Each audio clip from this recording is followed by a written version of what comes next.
Combien coûte la Toyota Camry 2020 édition XSE TRD, donc une édition limitée, disponible en très petite quantité chez les concessionnaires, surtout au Canada, parce qu'on sait que le marché pour ce genre de voiture-là est plutôt faible de ce côté-ci de la frontière, bien que la Camry soit encore une voiture très populaire. Donc, on a vendu, pour vous donner une idée, 13 700 Camry l'année passée au Canada.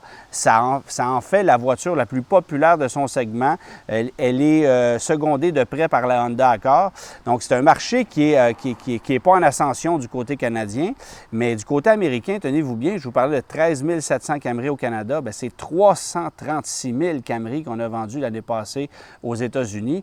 Près de 100 000 de plus que la Honda Accord. Donc, c'est vraiment une voiture super populaire du côté des Américains. Et ça veut dire une chose, elle n'est pas prête de disparaître, cette Camry, qui est disponible dans une quantité innombrable de versions. Et c'est d'ailleurs ce qui fait une partie de son succès. Bien sûr, on lui reconnaît sa fiabilité, on lui reconnaît le fait que c'est une voiture qui est une bonne valeur, excellente valeur de revente aussi sur le marché, coûts de possession qui sont quand même assez faibles. C'est le meilleur achat qu'on puisse faire dans ce segment-là parce que non seulement c'est une voiture fiable, efficace, qui est à point, qui est jolie, que les gens désirent plus que jamais, mais c'est aussi une voiture qui se revend très bien, qui ne coûte pas cher à posséder, comme je le disais. Et en plus, bien, on l'offre dans une panoplie de versions. Juste pour vous donner une idée, vous allez avoir 3 choix mécaniques. Donc, moteur 4 cylindres atmosphérique de 201 chevaux, la version hybride, évidemment, et le moteur V6 qui est toujours disponible. Et c'est la seule voiture du segment qui est toujours offerte avec un moteur V6. Toyota y tient mordicus. Il faut dire qu'on n'a pas de moteur 4 cylindres turbo compressé à offrir comme on le fait du côté de la compétition. Mais ce V6-là, au niveau de la puissance, éclipse tout ce que la compétition propose en matière de 4 cylindres turbo compressé. On a 301 chevaux de puissance. C'est ce qu'on a ici dans la Camry XSE TRD. Et le V6, il faut le savoir, offert uniquement dans les versions XSE et XLE, donc les modèles haut de gamme, évidemment. C'est à peine 5 % des ventes de Camry au Canada, mais c'est un peu plus élevé que ça en proportion du côté des États-Unis. Et c'est le même moteur que vous allez retrouver aussi sous le capot de la Lexus ES350 et de la Toyota Avalon. Donc ça, sachez-le, c'est une mécanique qui est éprouvée, qui est super fiable. Pas de turbo-compression, donc pas de problème à long terme à ce niveau-là.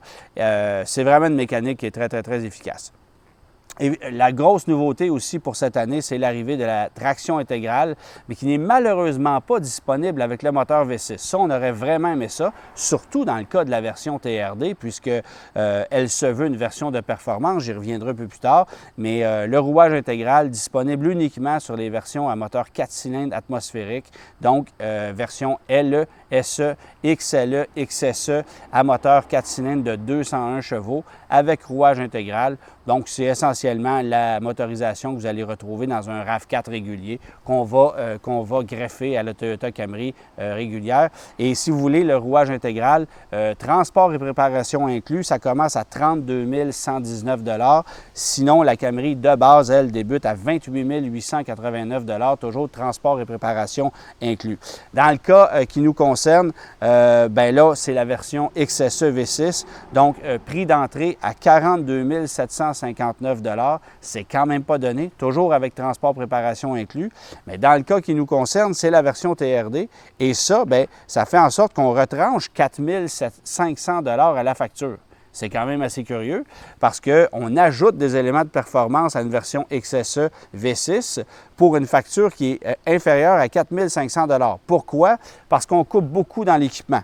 À preuve, on perd le toit ouvrant panoramique, l'ouvre-porte de garage, l'affichage tête haute, on perd le chargeur par induction pour le téléphone cellulaire, siège du passager à réglage électrique, on a perdu ça aussi, la banquette arrière, qui est rabattable, évidemment, dans une Camry, bien là, elle ne l'est plus, elle est fixe, probablement pour une question de rigidité structurelle et de performance, mais c'est quand même décevant pour une voiture qui se veut quand même à vocation familiale.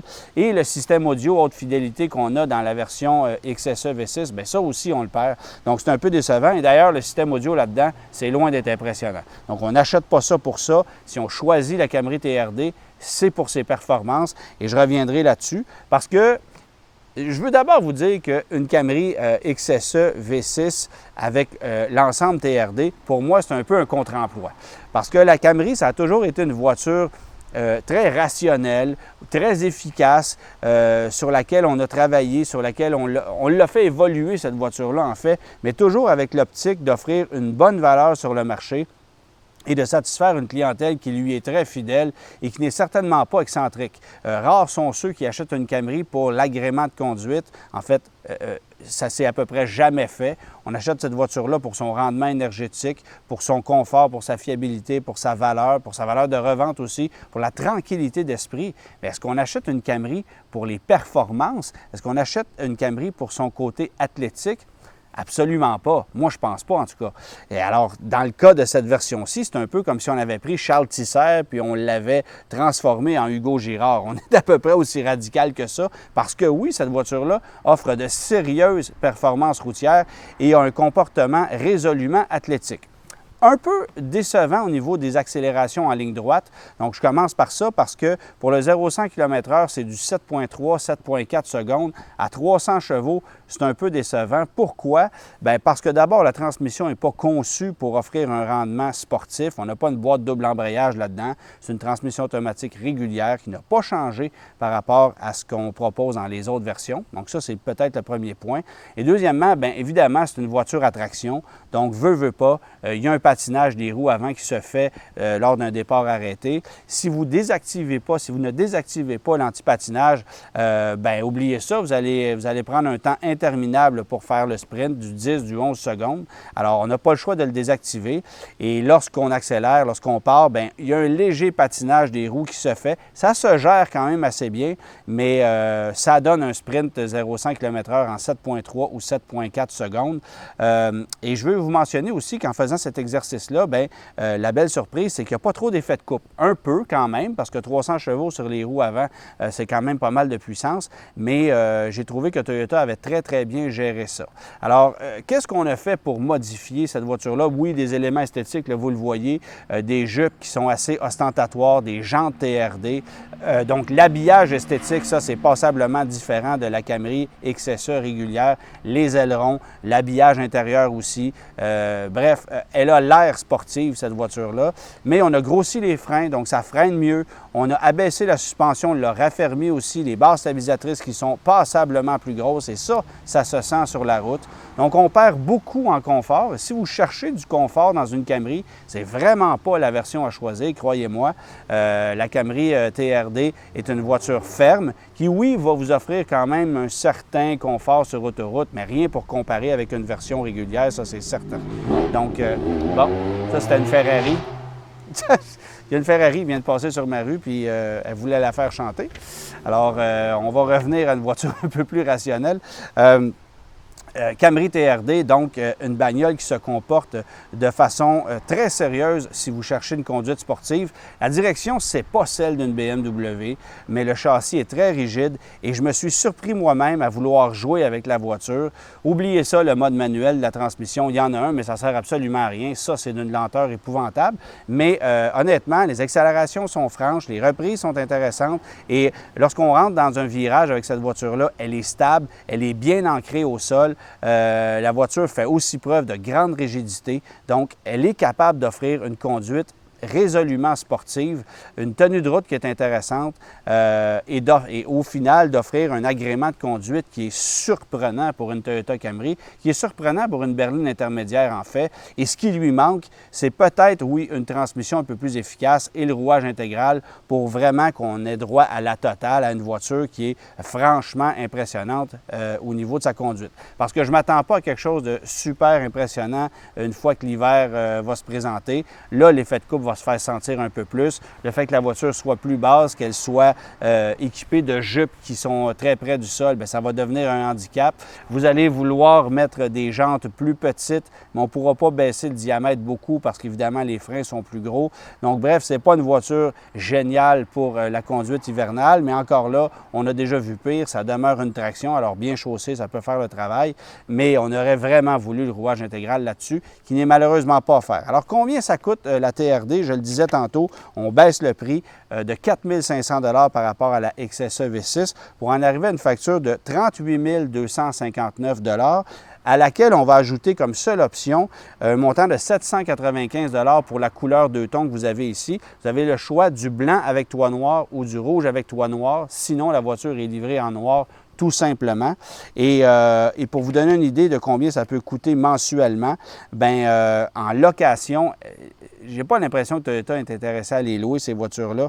On est à 688 $ par mois, 48 mois, zéro comptant, avec 20 000 km par année, toute taxe incluse, bien sûr. C'est tout près de 700 $ par mois, mais à un taux de 5,29 %. C'est très, très, très élevé. Quoique le taux en financement est lui aussi quand même assez élevé.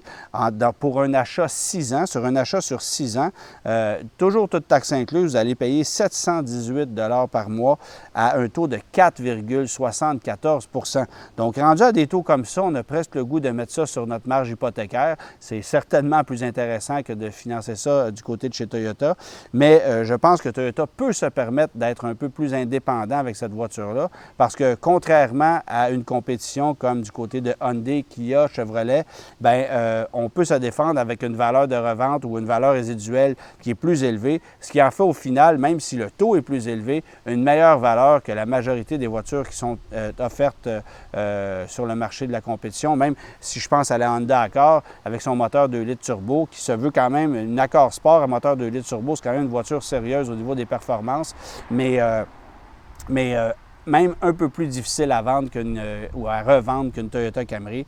Alors, au final, bien, oui, la Camry, c'est la meilleure berline intermédiaire à se procurer présentement.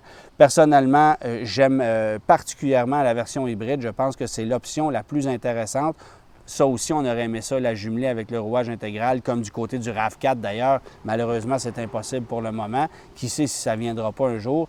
Mais au moins, on offre le rouage intégral cette année dans la version régulière pour faire face à la Subaru Legacy et à la nouvelle Kia K5 qui va offrir le rouage intégral à l'Altima aussi de chez Nissan. Donc, ça devient de plus en plus populaire. Alors, Toyota le propose, mais moi, mon coup de cœur, c'est vraiment la version hybride. Et ceux qui veulent se différencier, avoir une voiture vraiment exclusive, bien, la TRD, c'est loin d'être méchant.